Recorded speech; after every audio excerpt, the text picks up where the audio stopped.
दोस्त, किसी ने बड़े कमाल की बात कही है कि जिसने रातों से जंग जीती है सुबह सूर्य बनकर भी वही चमका है। दोस्त, आज मैं एक ऐसे स्टूडेंट के बारे में बताने जा रहा हूँ जिन्होंने अपने घर के हालात को देखते हुए खुद को पढ़ाई में झोंक दिया। दोस्त, उनके पिताजी बहुत गरीब थे और उनका एक छोटा सा साइकिल रिपेयर का दुकान था। वो साइकिल रिपेयर करके अपने बेटे को पढ़ाया करते थे। और दोस्त, इस समय ये लड़का 10th का एग्जाम दिया था, बस सिर्फ रिजल्ट आना बाकी था। लेकिन दोस्त, कभी कभी वक्त भी ऐसा खेल खेल जाती है कि इंसान को बिल्कुल तोड़ कर रख देता है। दोस्त, लड़के का 10th एग्जाम खत्म होने के जस्ट 2 दिन बाद ही अपने पिता को हमेशा हमेशा के लिए खो दिए। और दोस्त, छोटी सी उम्र में पिता का खो देना कितना पेनफुल होता है वो सिर्फ वही समझ सकता है जिनके पिता नहीं है। दोस्त, पिता के खोने के बाद ये लड़का बिल्कुल टूट चुका था, होपलेस हो गया था। इसे कुछ भी समझ में नहीं आ रहा था कि आखिर मैं क्या करूं। दोस्त, दिन में तो ये लड़का अपने पिताजी को याद करके नहीं रोता था क्योंकि इन्हें अपने माँ और बहन को संभालना था। लेकिन दोस्त, रात होते ही लड़के के तकिए भीग जाते थे और माँ के आने के बाद वह अपने आंसू को छुपा लेता था क्योंकि दोस्त, पिता के जाने के बाद अचानक सारी जिम्मेदारियां इनके कंधे पर आ गई थी और ये लड़का बिल्कुल अंदर से टूट गया था कि मैं कैसे संभाल पाऊंगा इतनी सारी जिम्मेदारियां।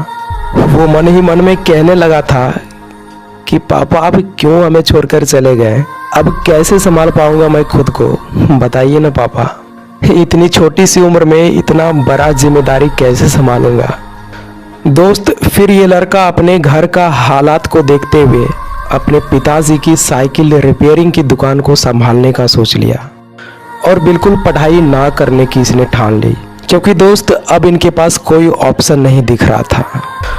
लेकिन दोस्त, जैसे ही 10th का रिजल्ट आया तो ये लड़का अपने स्कूल में टॉप कर गया। और पता है, अपने बेटे को स्कूल टॉप सुनकर इनकी माताजी बहुत रोने लगी थी और कहने लगी थी कि आज अगर इनके पिताजी होते तो वो बहुत गर्व महसूस करते।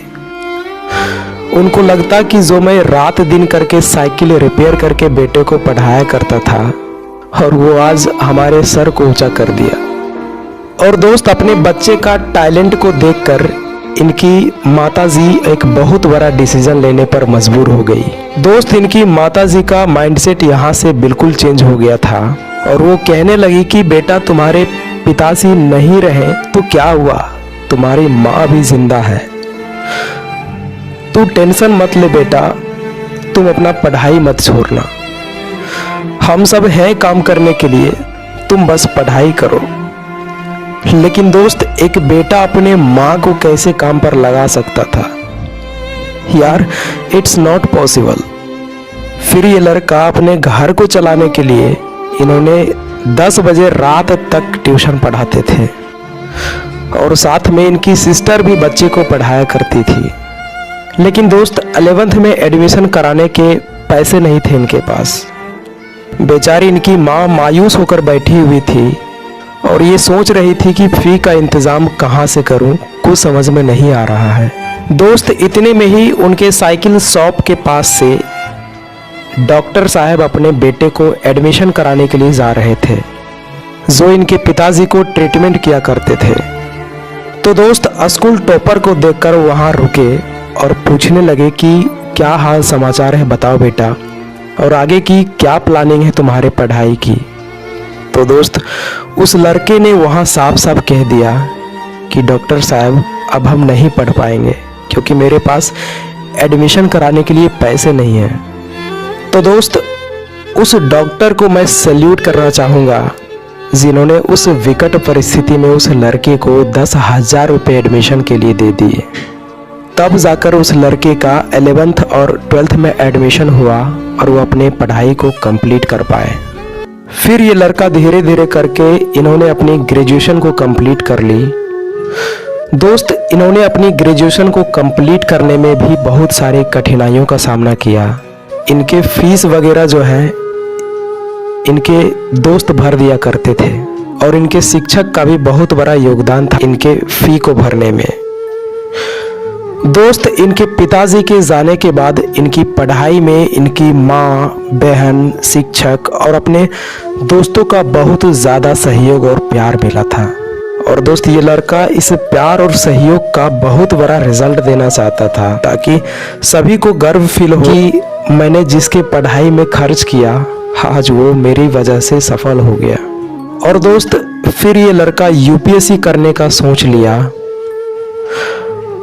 और इनके अंदर एक जुनून सा हो गया था कि चाहे कुछ भी हो जाए मुझे यूपीएससी ही क्रैक करना है, ताकि मेरे पिताजी अगर ऊपर से देखे तो उन्हें भी गर्व फील हो कि यार आज मेरा बेटा सक्सेसफुल हो गया। लेकिन दोस्त, वही बात है कि फी बहुत ज़्यादा थी और इनके पास उतने पैसे नहीं थे। लेकिन दोस्त, फिर भी ये लड़का हार नहीं माना और इन्होंने कोचिंग में जाकर रिक्वेस्ट करने लगे कि मुझे यूपीएससी निकालना है, प्लीज़ मेरा एडमिशन ले लीजिए। तो दोस्त, इनके शिक्षक भी बहुत दयालु थे और इनका बहुत कम फी में, नामात्र के फी में इनका एडमिशन ले लिया गया। और दोस्त, इन्होंने इस तरीके से मेहनत किया कि इन्होंने पहले ही अटेम्प्ट में यूपीएससी को क्लियर कर लिया and he became an IAS officer with all India rank 32। और दोस्त, पता है इस लड़के का नाम क्या है? आईएएस वरुण वर्णवाल। दोस्त, इतनी मुश्किलों के बावजूद भी इन्होंने कभी हार नहीं मानी, क्योंकि दोस्त इनके दिल और दिमाग में सिर्फ अपनी माँ और बहन का स्ट्रगल दिख रहा था। तो दोस्त, इस स्टोरी के माध्यम से मैं आपको कहना चाहता हूँ कि कभी भी विकट परिस्थिति से घबराइएगा नहीं, क्योंकि दोस्त ये उन्हीं को दिया जाता है जिनमें सहन करने की क्षमता होती है।